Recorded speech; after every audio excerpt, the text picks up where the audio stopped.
안녕하세요.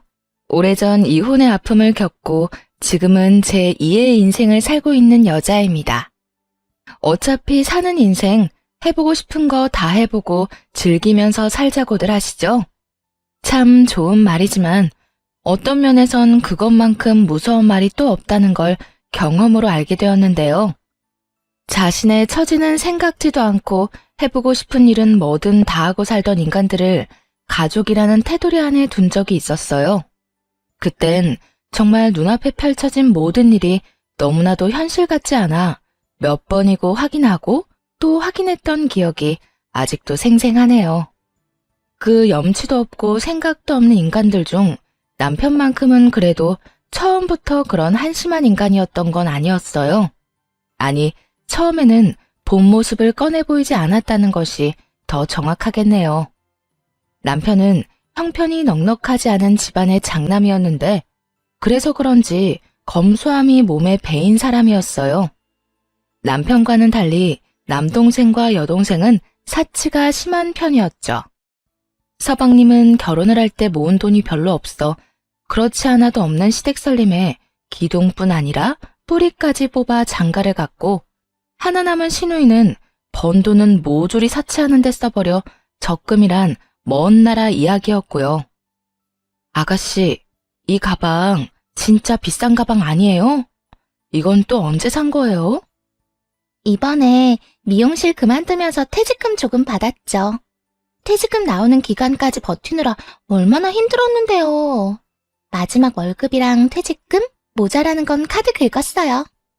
진짜 예쁘죠? 정말이지 빚내서 살만하다니까. 예쁘긴 한데 아가씨한테 굳이 당장 필요한 것도 아닌데 빚까지 내서 사는 건 좀 아니지 않아요?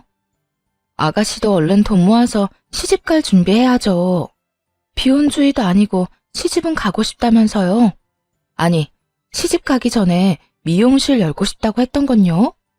이렇게 써서는 절대 미용실 못 열어요, 아가씨. 언니, 또 시작이에요?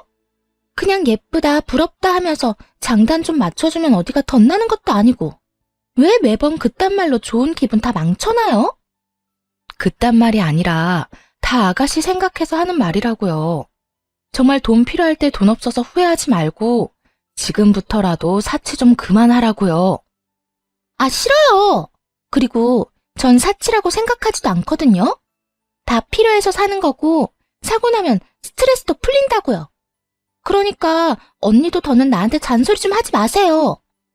기껏 걱정돼야 하는 말에 시누이는 짜증만 내기 일쑤였고 어느 순간부턴 말도 꺼내지 않게 되더라고요.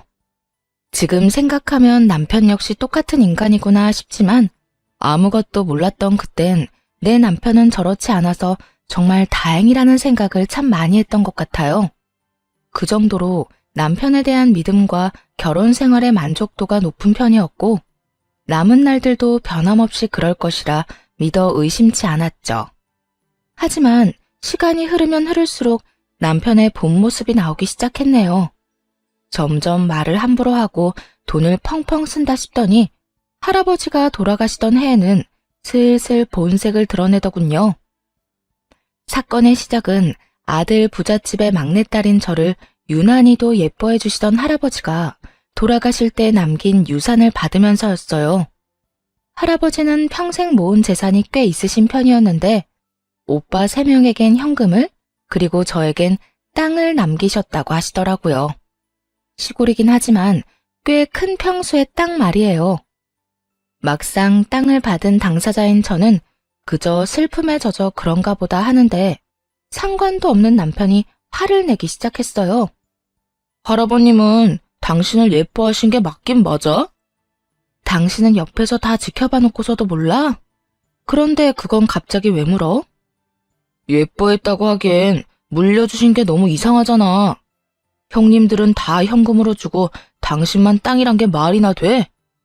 제일 예뻐하는 손녀한테 돈을 몰아주고 손자들한테 땅을 나눠주던가 하셨어야지. 이게 뭐야? 돈도 안 되는 구석진 시골 땅, 값어치도 없고 가지고 있으면 돈만 잡아먹는 골칫덩이 땅이잖아.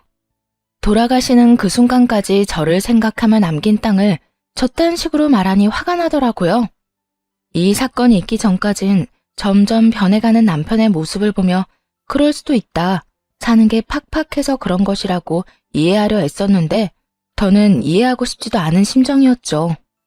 골칫덩이든 금싸라기든 당신하고는 아무 상관없는 내 땅이니까 당신은 더 이상 말도 하지 말고 상관하지도 마. 무슨 말을 그렇게 해? 부부는 일심동체. 몰라? 당신 재산이 곧 내 재산이고 너무 손해가 큰 것 같길래 안타까워서 한 말인데 그걸 그렇게 말하면 내가 얼마나 섭섭하겠어? 부부는 일심동체라는 말은 돈에만 한정된 말인가 봐. 나는 마음이 너무 아파서 재산 이런 건 생각도 안 나는데 당신은 오로지 돈 하는 걸 보니 말이야. 그리고 난 당신이 그렇게 무시하는 할아버지 유산 당신이랑 나눠 쓸 생각도 없어. 그러니까 머리 아프게 괜히 비교하고 계산할 필요도 없어. 참나. 생각해서 말해줘도 이러니까 내가 무슨 말을 하겠어. 그리고 나도 그 값어치도 없는 땅 나눠준대도 안 해. 이거 왜 이래? 그래. 그러면 서로 걱정할 필요도 없고 더는 할아버지 유산 이야기 나눌 필요도 없는 거 맞지? 앞으로 내 앞에서 땅 이야기 꺼내지도 마. 그래. 더럽고 치사해서 내가 땅 이야기는 절대 안 한다. 됐어? 이렇게까지 땅 이야기는 절대 하지 않는다고 하던 남편. 저에게 하지 않는 대신 시모에게는 다 말한 모양이더라고요. 장례식을 치르고 집에서 슬픔에 젖어 있는데 목까지 붉어진 시모가 집으로 찾아왔으니까요. 어머님? 무슨 일이세요? 무슨 일이겠니?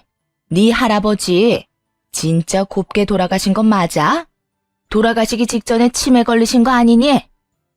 네? 치매라뇨. 갑자기 찾아와서 그게 무슨 막말이에요? 내가 지금 막말 안 하게 생겼어? 살아생전 그렇게 예뻐하던 손녀한테 하필 그 돈도 안 되는 땅을 물려줬다는데 이게 치매 말고는 어떻게 설명되겠니? 네 오빠들은 전부 돈 줬다며. 당장 필요한 돈을 너한테 줬어야지. 유언장 확인해 봤니? 혹시 네 오빠들이 장난질 친 거 아니야? 들으면 들을수록 시모의 밑바닥이 보이는 것이 저것밖에 안 되는 인간을 시어머니라고 생각하고 살았나 싶더라고요. 이 상황을 만든 남편에 대한 실망감은 덤이었고요. 한편으로는 시모가 제 앞에서 젖 따위로 굴 수 있는 것도 제가 평소에 만만하게 보여서 그런가 하는 생각도 들었네요. 더는 할아버지에 대해 저딴 식으로 말하지 못하게 매운맛을 확실하게 보여주기로 마음먹었죠. 남편이나 어머님이나 계속 값어치 없는 땅이다, 골칫덩이 땅이다 하는데 시댁엔 남편한테 이런 땅이라도 물려줄 재산이나 있나요? 아니, 굳이 땅이 아니라도 뭐 득될 만한 뭐라도 물려줄 게 있어요? 물려줄 거라고는 아무것도 없으면서 왜 제가 받은 유산을 두고 이렇게 큰 소리 치는지 전 이해가 안 되네요. 그리고 저희 오빠들 그런 사람들 아니에요. 물려주신 돈 말고도 먹고 살 만큼은 다들 벌고 산다고요. 너 지금 우리 집 무시하는 거니? 그까지 땅 넓기만 넓지 처분하면 얼마 되지도 않는 거는 알고 무시하는 건지 모르겠네. 나 같으면 그딴 땅 물려주지도 않아. 그냥 기부하고 말지. 그딴 것도 유산이라고 물려준 네 할아버지나 그딴 걸 받았다고 이렇게 고개 빳빳이 들고 큰 소리 치는 너나 참 알만하다 알만해. 아, 그러세요? 그런데 어머님, 그런 말은 물려줄 땅이나 가진 뒤에 하세요. 그래야 어머님이 지금 한 그 말이 제 가슴에 조금이라도 와닿지 않겠어요? 갖은 수를 써도 꿈쩍도 하지 않는 저를 보며 먼저 약이 바싹 올라버린 건 시모였죠. 시모는 저의 도발에 몸까지 부들부들 떨며 화를 내기 시작하더군요. 사람을 무시해도 유분수지. 네가 뭔데 우리 집을 무시해? 그리고 네가 우리 집에 땅이 있는지 없는지 어떻게 알아?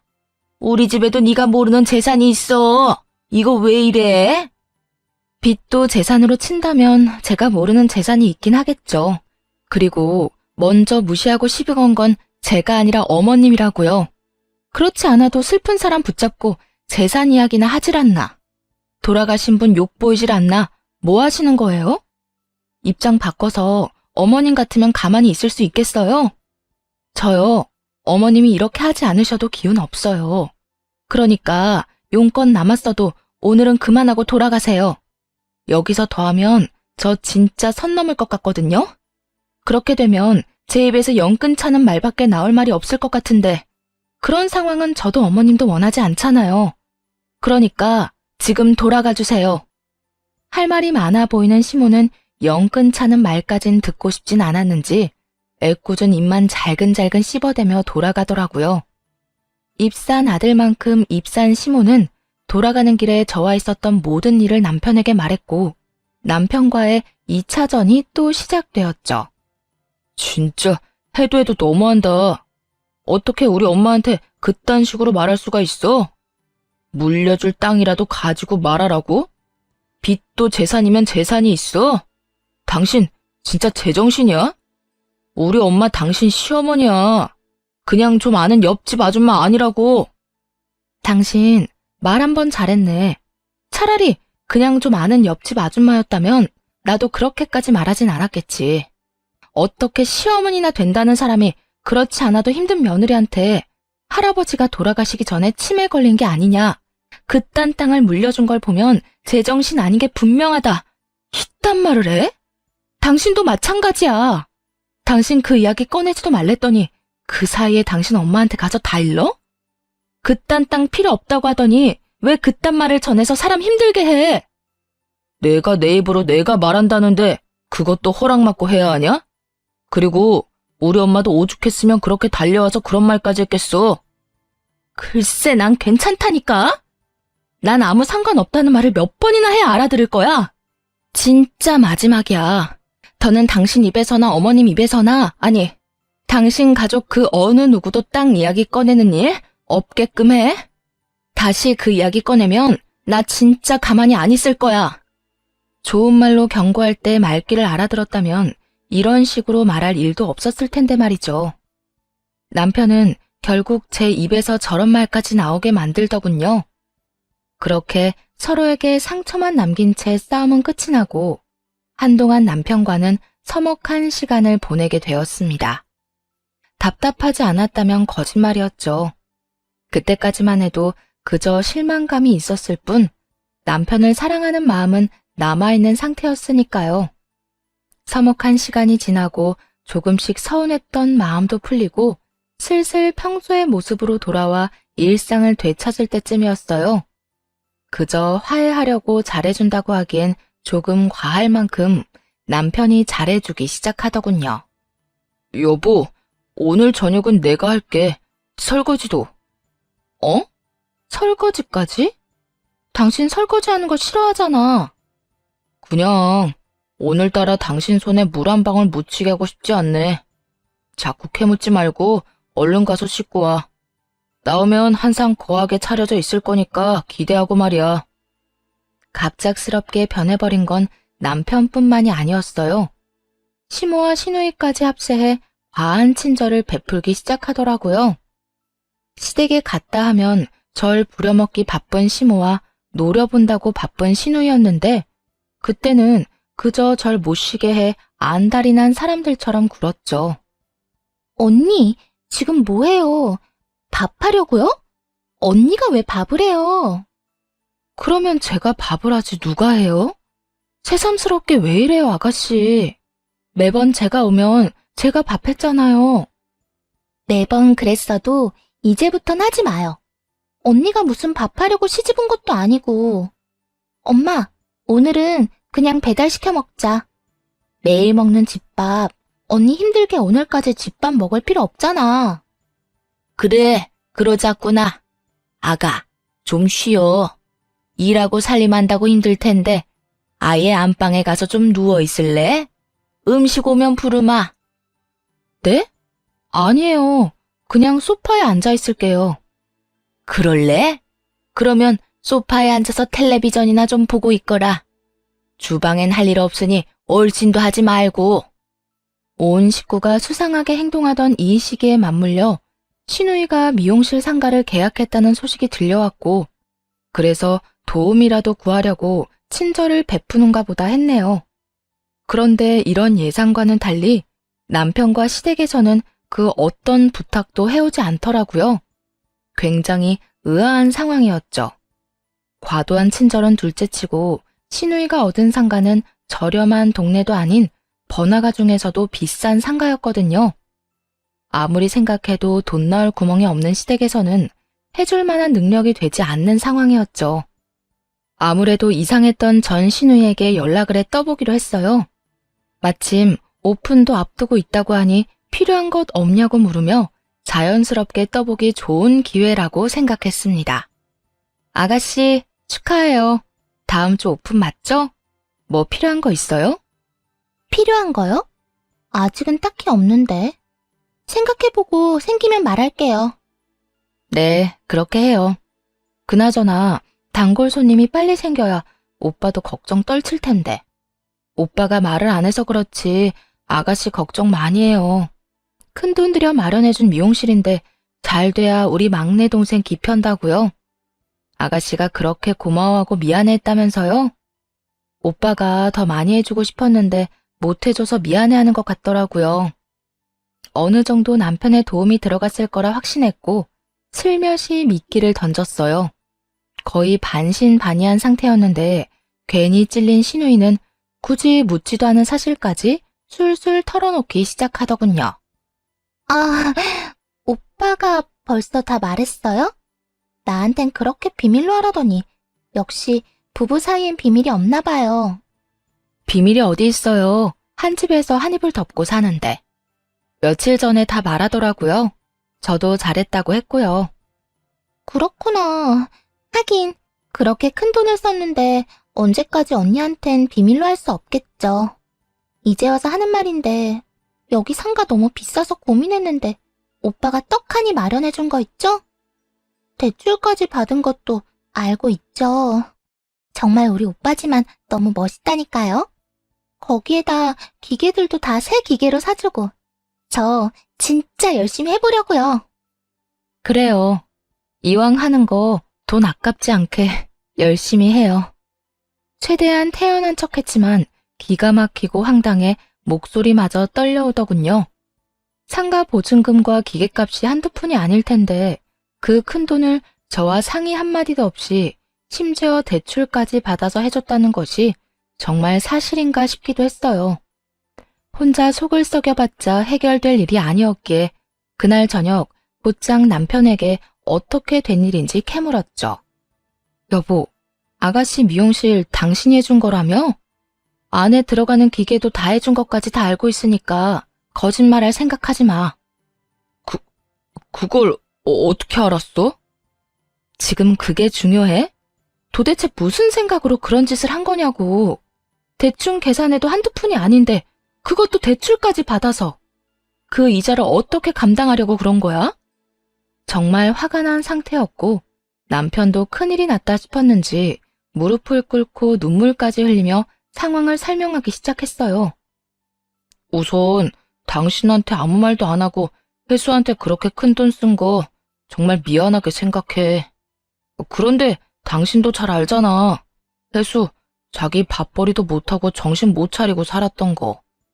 그런 애가 유일하게 잘하는 게 미용인데 그걸로 자기 살 길 정도는 열어주고 싶었어. 그래서 나한테 말도 안 하고 그딴 짓을 했단 말이야?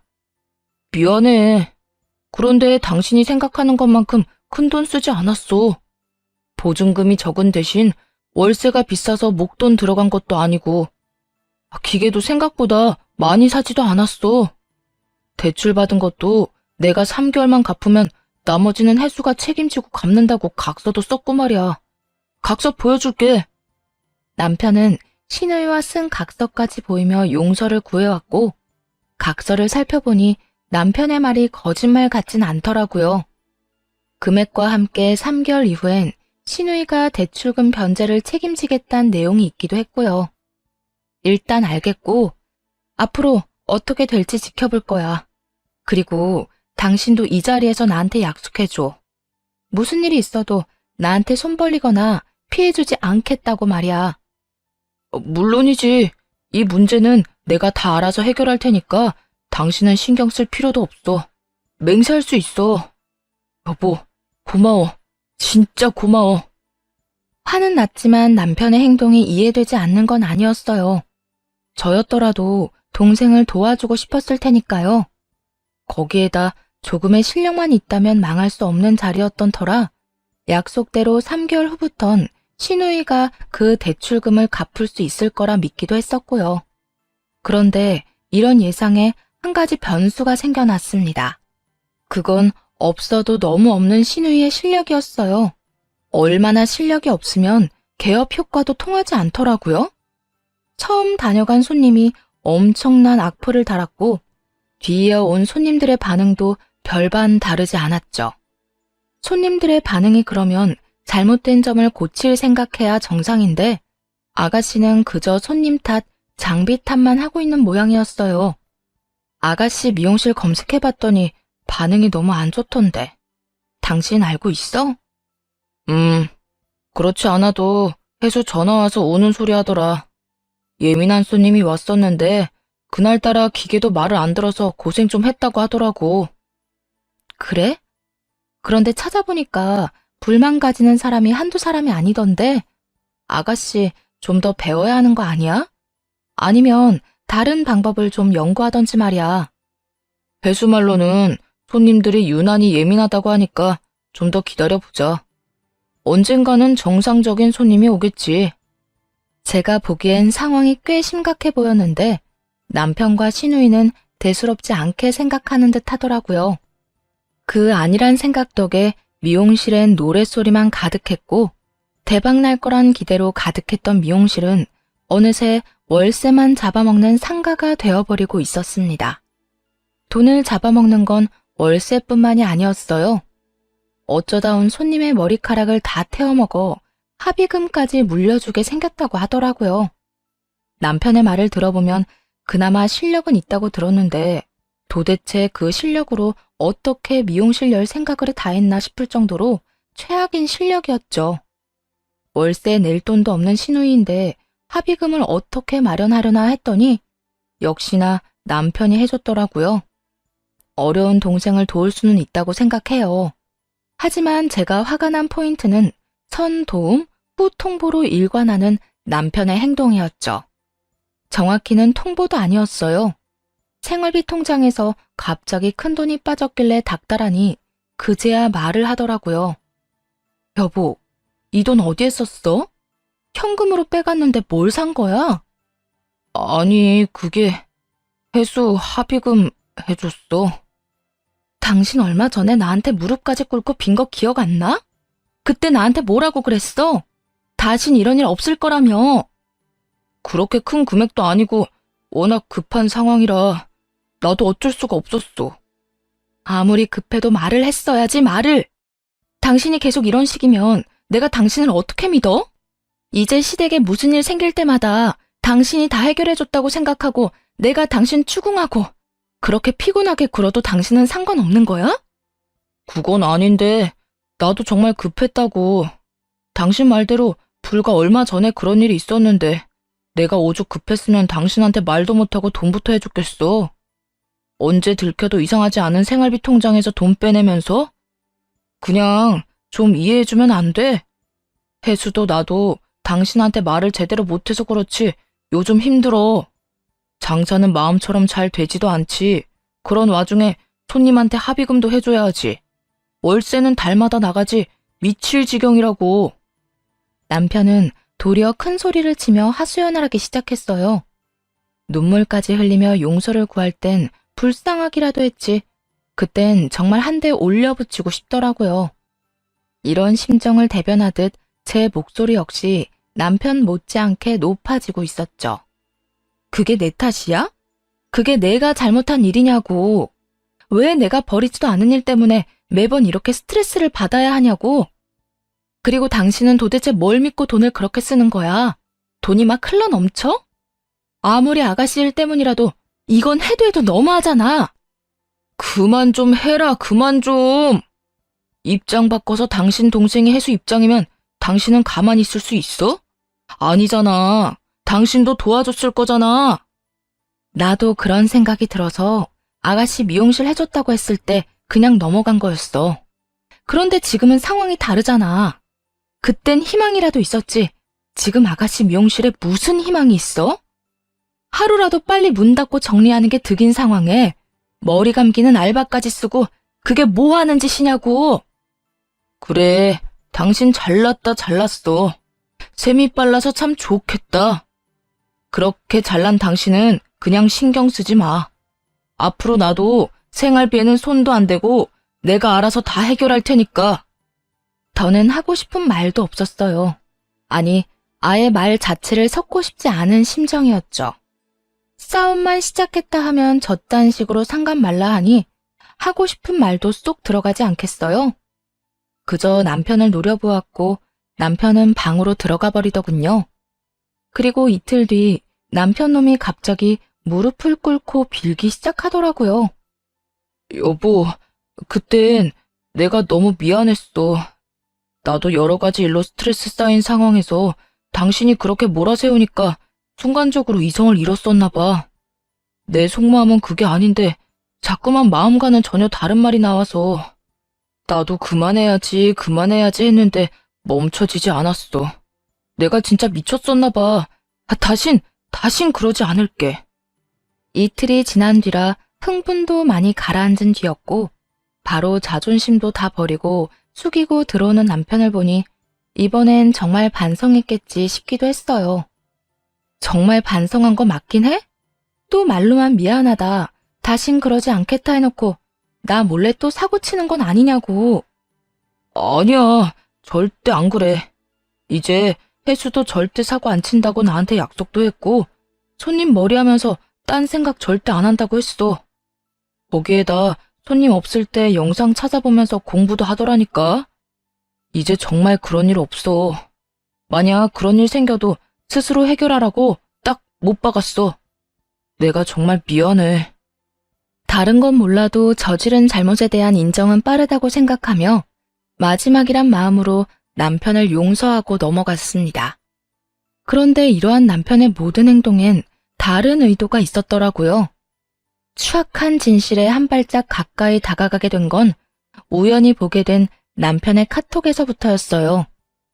잠금 화면 위로 뜬 카톡은 신우이가 보낸 것이었는데 내용이 좀 이상하더라고요. 오빠, 땅값 또 올랐던데 봤어? 시댁에 가진 땅이 없는데 땅이라고 하니 자연스럽게 할아버지가 물려주신 그 땅이 떠오르더라고요. 여러모로 이상했기에 남편이 자는 사이 남편의 휴대전화를 보았고 신우이와 나눈 카톡엔 정말 상상치도 못한 내용들이 줄지어 나오더군요. 골칫거리라고 무시했는데 거기에 골프장이 들어올 거라 누가 상상이나 했겠어? 진짜 대박이야, 대박. 그까짓 몇 푼 안 되는 현금이랑은 비교도 안 될 금액이라니까. 그러니까 언니 할아버지 진짜 대박이야. 결과적으론 금싸라기 땅을 깔고 있다가 언니한테 물려준 거 아니야. 앞으로 오빠 언니한테 잘해? 며칠 전에 싸운 건 잘 풀었지? 그럼. 야, 이 오빠 또 무릎 꿇고 빌었다. 저번에 네 미용실 때도 꿇고 이번에 네 합의금 해줬다고 꿇고 내 무릎이 동생 때문에 나만 알지 모르겠다고. 그때 네가 입만 함부로 안 놀렸으면 대출한 건 끝까지 비밀로 하려고 했는데 너 때문에 사사건건 다 보고하면서 살게 생겼어. 난 오빠가 다 말했다는 듯이 떠보니까 홀라당 넘어갔지. 그래도 나 땅값 오르는 거 믿고 대출했다는 말은 안 했다. 그건 오빠가 나 칭찬해줘야 해. 그래, 알았다, 잘했어. 너 진짜 그것까지 말했으면 네 미용실은 문 열기도 전에 간판 내렸어야 했어. 어쨌든 앞으로도 말 조심해. 네 언니는 땅에 신경도 안 쓰는지 땅값 오르는지도 모르는 것 같은데 지금 살살 잘 꼬셔서 땅 팔 때 한몫 크게 떼오려면. 알겠어. 조심할게. 이렇게 속이고 있다는 사실만으로도 이혼 사유는 차고 넘치는데 더 큰 이혼 사유가 신우이의 카톡 바로 아래에 자리하고 있더라고요. 그건 바로 신우이의 가게에서 일하는 알바생과의 대화 내용이었죠. 오빠, 오늘도 나 보러 올 거지? 당연하지. 이제 혜수도 다 알아서 눈치 볼 필요도 없으니까 시간 될 때마다 갈게. 아니, 시간 없어도 우리 은미 보러 갈 거야. 너무 좋다. 원장님이 혹시라도 반대하면서 나 내쫓으면 어쩌나 했는데 생각보다 환영하는 분위기더라. 회수 집사람 별로 안 좋아해. 지금은 그냥 뜯어먹을 게 있으니까 살살 기는 척 하는 것뿐이지. 나보다 집사람 더 싫어하는 게 해수일걸? 정말? 어쩐지 오빠 와이프 이야기만 나오면 원장님 표정이 안 좋더라. 어쨌든 오늘 저녁에도 와서 마감 도와줘. 오빠 안 오면 나 혼자 너무 힘들단 말이야. 당연하지. 이 오빠 가기 전까진 손가락 하나 까딱하지 말고 기다려. 알겠지? 응, 알겠어. 남편 놈은 하다하다 외도까지 저지르고 있었고, 전 빠르게 그 증거들을 제 휴대전화로 옮겼어요. 그리고 다음날 미용실이 잘 보이는 곳에 자리 잡아 잠복을 했고, 저녁이 되자 남편이 자연스럽게 미용실로 들어가 마감을 돕고 셔터맨까지 하는 꼴을 보는데 억장이 무너졌죠. 마감을 끝낸 두 사람은 자연스럽게 상간녀의 집으로 향했고, 그곳에서 12시가 조금 되기 전 남편이 나오더라고요. 최근 들어 야근이 잦다 싶더니 그 이유가 그곳에 있더군요. 이제 남은 것은 이혼, 한 가지뿐이었어요. 남편 놈이 다른 대안을 찾지 못하게 조용히 이혼을 준비해서 남편 회사로 소장을 보냈네요. 상간녀 소송도 했고 신우이에게 위자료 청구 소장도 보냈고 말이죠. 소장들이 주인을 찾아 잘 전달되었는지 남편과 신우이가 사이좋게 찾아오더라고요.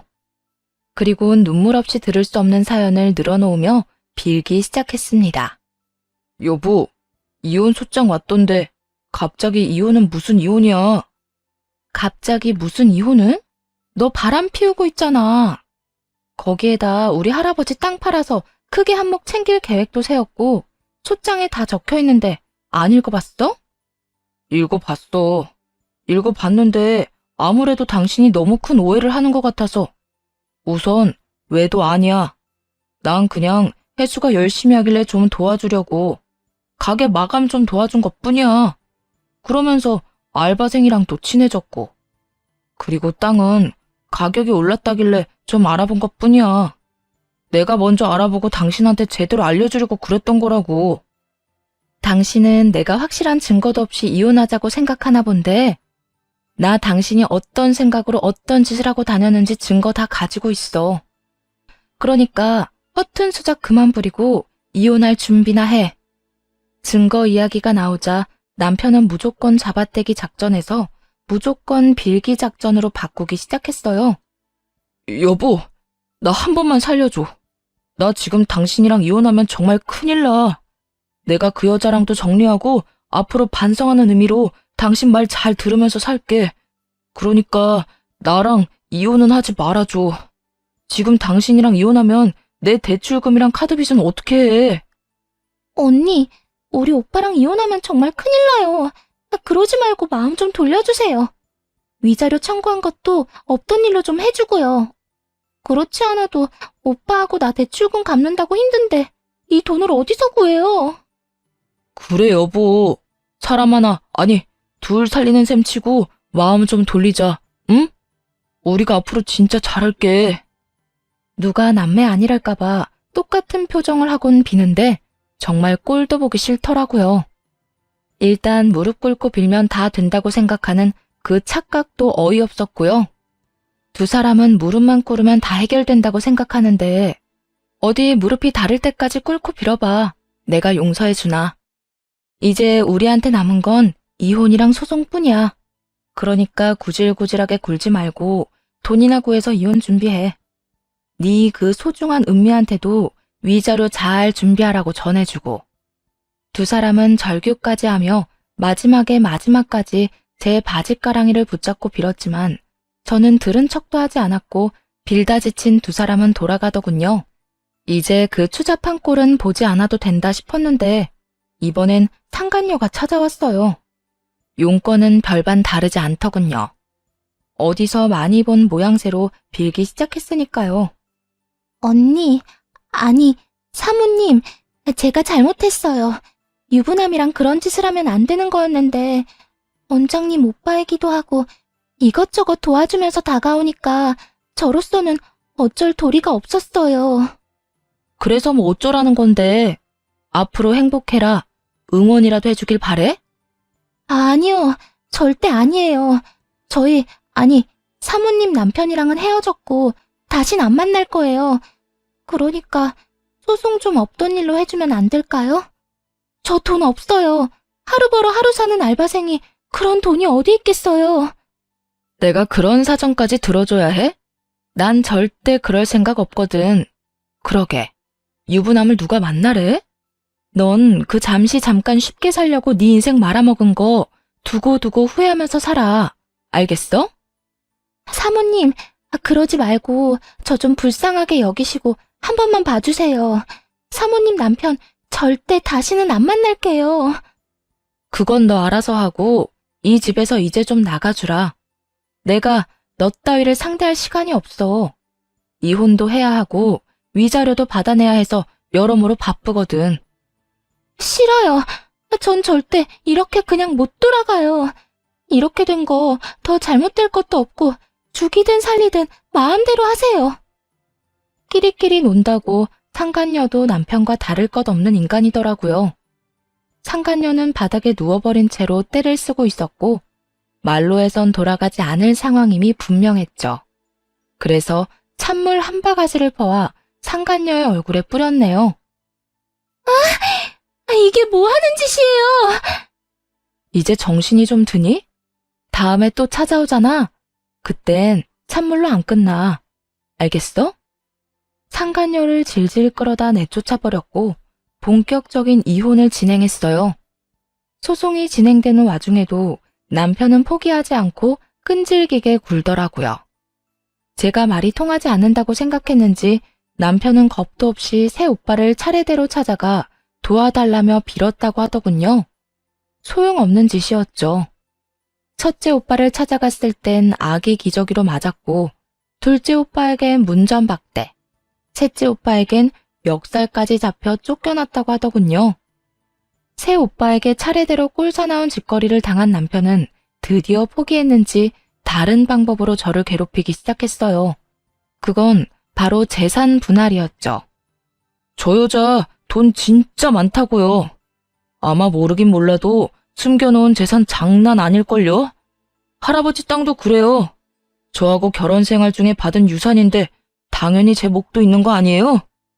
그 돌아가신 할아버지가 제 이름만 언급 안 했을 뿐이지 나하고 잘 먹고 잘 살라고 물려주신 땅일 텐데 그러면 당연히 내 몫도 있는 거잖아요. 이처럼 남편은 말도 안 되는 논리를 펼치며 끈질기게 재산 분할을 요구했지만 택도 없는 일이었네요. 반성은 하지 않고 재산만 뜯어가려는 남편 놈을 괘씸하게 여겼는지 재판부는 큰 위자료를 내라고 선고했으니까요. 신우이는 남편보다 더 뻔뻔하게 짝이 없더군요. 전 진짜 아무것도 몰랐다고요. 두 사람이 눈 맞은 걸 제가 무슨 수로 알겠어요? 땅 이야기도 그래요. 제 땅도 아니고 제가 가격이 오르는지 내리는지 어떻게 알겠냐고요. 전 정말 억울하다고요. 증거가 떡하니 있는데도 불구하고 자신은 모든 것을 몰랐다고 일관하더군요. 그 바람에 더 많은 위자료를 토해내게 되었죠. 상간녀는 생각보다 순순히 잘못을 인정하고 위자료를 지급했고 그렇게 길고 길었던 소송을 끝내고 이혼을 하게 되었네요.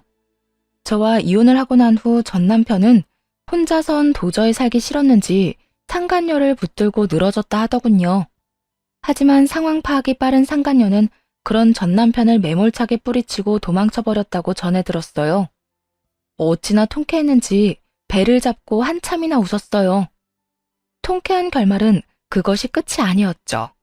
전 신우이의 가게는 전 남편의 도움이 끊겨버리자 빠르게 망했고 월세가 밀린 탓에 보증금도 제대로 돌려받지 못하고 쫓겨났다고 하더군요. 그야말로 빚 잔치의 시작과도 같았어요. 하루가 무섭게 망해가는 두 사람과는 달리 저는 두 사람 덕에 좋은 타이밍에 땅을 처분할 수 있었고요. 땅을 팔고 얼마 지나지 않아 전 남편이 찾아오더라고요. 거지가 다 됐을 거라 생각했는데 생각보단 잘 차려입고 볼만한 모습으로 찾아왔더라고요. 빚쟁이한테 쫓겨다니는 줄 알았더니 생각보다 괜찮아 보이네. 그 빚 다 갚았어. 보시다시피 내가 요즘 좀 잘 나가. 이렇게 시작된 전 남편의 있는 척은 꽤 긴 시간 이어졌어요. 그래? 아쉽네. 그냥 쫄딱 망해서 두고두고 후회하길 바랬는데 말이야. 당신은 여전하네. 그 직설적인 말투. 내가 그런 당신을 참 많이 좋아했었지. 과거 회상이나 하자고 찾아왔어? 시간 없으니까 할 말이나 해. 소문 아직 못 들었나 본데 나 회사 그만두고 사업 시작했어. 운 좋게도 보다시피 꽤 잘 되고 있고 말이야. 돈도 생기고 마음의 여유도 생기니까 당신 생각 많이 나더라. 나랑 살면서 제대로 된 호강도 못 시켜줬단 생각에 후회도 많이 되고 말이야. 당신이랑 살 때 내가 지금처럼 여유가 있었더라면 내가 그렇게 못난 짓을 했을 리도 없었을 테고. 그랬다면 우리가 그렇게 이혼도 하지 않았겠지? 전 남편은 갑자기 어울리지도 않는 슬픈 눈을 하며 반성하는 척 말을 해왔고 그 모든 상황이 그저 짜증이 날 뿐이었어요. 당신도 여전하네. 같은 말 계속하게 만드는 거. 내가 몇 번을 말해야 대답할 건데? 왜 찾아왔는지나 빨리 말하라고. 시답지 않은 말이나 해대던 전 남편은 제 닭달에 그제서야 준비한 말을 꺼내놓기 시작하더군요. 알겠어. 성질 급하기는. 내가 오늘 이렇게 찾아온 이유는 우리 다시 잘해보자는 말 하려고 왔어. 뭐? 잘해보자는 건 다시 결혼이라도 하잔 이 말이야? 결혼식까지 하고 싶다면 해도 되고 당신 하고 싶은 대로 다 해도 되니까 우리 다시 같이 살자. 내가 이번엔 당신 호강시켜줄게. 호강? 네가 나를 어떻게 호강시켜줄 건데? 넌 여전히 내가 우습구나. 내가 모를 줄 알아? 너 사업한다고 회사 그만둔 게 아니라 빚쟁이들 때문에 회사 그만둔 거. 그리고 빚 다 갚기는 무슨? 너 빚 아직도 다 못 갚아서 빚쟁이들한테 쫓기고 있는 거 다 알고 있거든? 아니야. 나 진짜 성공했거든. 내가 한 달에 버는 돈 알면 당신 깜짝 놀랄 텐데. 한 달에 버는 돈이 있긴 해? 내가 듣기론 땡전 한 푼 못 벌고 도망만 다니고 있다던데. 그래요. 전 남편의 실상은 제대로 빚 한 푼 갚지 못하고 있는 빚쟁이 신세였어요. 그런 주제에 꼴에 머리를 써 갖은 있는 척을 하며 저를 어떻게 해서든 꼬셔보려 했던 것이었죠. 그런 얄팍한 수에 넘어갈 거라 생각한 전 남편이 참 한심하기 짝이 없더라고요. 전 남편은 모든 것을 들통났다 싶어지자 여전히 빠르게 태세를 바꿔 빌기 시작하더군요. 나 돈 좀 빌려주라. 당신 말대로 나 빚쟁이한테 쫓기느라 제대로 된 일도 못하고 그러다 보니까 빚만 늘고 이러다 진짜 죽을 것만 같아. 다 바라는 것도 아니고 진짜 급한 거 그것만 좀 해결해줘. 그것만 해결해주면 내가 무슨 수를 써서라도 갚아줄게. 아, 당신 진짜 뻔뻔하다. 방금까진 그렇게 성공한 사업가인 척 하더니 뭐? 돈을 빌려줘? 내가 빌려줄 거라 생각해? 물론 내가 한 짓 생각하면 당신이 절대 안 빌려줄 거란 건 알고 있지만 그동안 우리가 함께했던 세월을 생각해봐.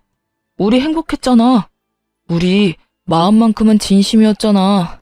그 좋았던 시간들 생각해서도 급한 불만 좀 꺼주면 안 될까? 안 돼. 싫어. 절대로 안 해줄 거야. 그러니까 이딴 말도 안 되는 짓거리까지 하면서 나 찾아오는 짓 좀 하지도 마. 얼굴 보는 것만 해도 곤욕인 사람인데 왜 찾아와서 시간 낭비까지 하게 만드는 거야? 나 당신하고 이러고 있을 시간이 너무 아까워. 그러니까 돈 좀 해주면 되잖아. 들어보니까 땅도 좋은 가격에 팔았다고 하던데. 나한테 줄 돈 정도야 당신한텐 푼돈이잖아. 째째하게 굴지 말고 좀 도와주라. 어? 째째? 난 너한테 10원짜리 동전 하나도 아까운 사람이야. 또 똑같은 말 해야 해? 나 당신한테 줄 돈 없다니까. 제발 좀 가. 전 남편을 끌어내려 했지만 꿈쩍도 하지 않더라고요.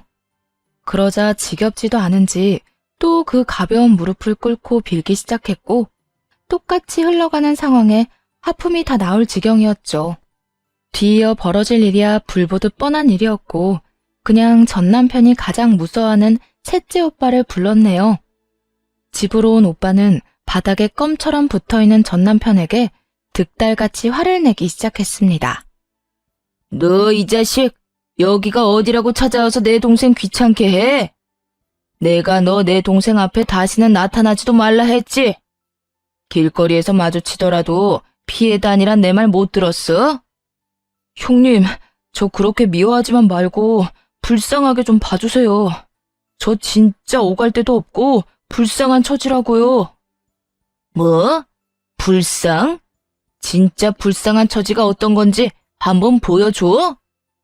오빠는 전 남편에게 다가갔고 오빠가 가까워지자 겁이 났던 전 남편은 불이 나게 도망치더군요. 그 후론 다시 찾아오진 않았고요. 정말 마지막까지 꼴사나웠죠. 그렇게 연을 끊고 사연을 쓰는 지금까지 8년이란 세월이 흘렀네요. 하루를 사는 게 때론 1년보다 길게 느껴질 때도 있었는데 8년이란 시간은 생각보다 빨리 흐른 것만 같은 느낌이에요. 그 짧고도 긴 세월 동안 재혼도 했고요. 지금은 한 아이의 엄마가 되었네요. 저를 새로운 출발선에 서게 해준 사람은 다름 아닌 셋째 오빠의 가장 친한 친구인데요. 혼자 있던 제가 걱정이 됐는지 새언니가 저를 자주 집으로 불렀고 그곳에서 우연히 놀러온 남편을 만나게 되었습니다. 남편은 제게 첫눈에 반했다며 꽤 오랜 시간 오빠를 설득했다고 하더라고요. 결국 그렇게 오빠에게서 제 연락처를 알아내 연락했고 저흰 2년의 연애를 하고 결혼까지 하게 되었죠. 문득 돌싱녀인 저의 어떤 점이 그렇게 좋았냐고 물어본 적이 있어요. 그랬더니 대수롭지 않게 이렇게 말하더군요. 돌싱녀든 아니든 그게 무슨 상관이야. 처음 보는 순간에 다른 사람은 다 안 보이고 자기만 보이는데. 그러면 게임 끝난 거야. 그리고 돌싱녀면 어때? 이혼한 게 무슨 큰 죄도 아니고 하물며 자기가 남의 눈에 눈물 나게 하고 한 이혼도 아니었으니 나한텐 더 상관없었어. 그저 내 눈에 예쁜 자기를 누가 채가기 전에 하루라도 빨리 내 옆에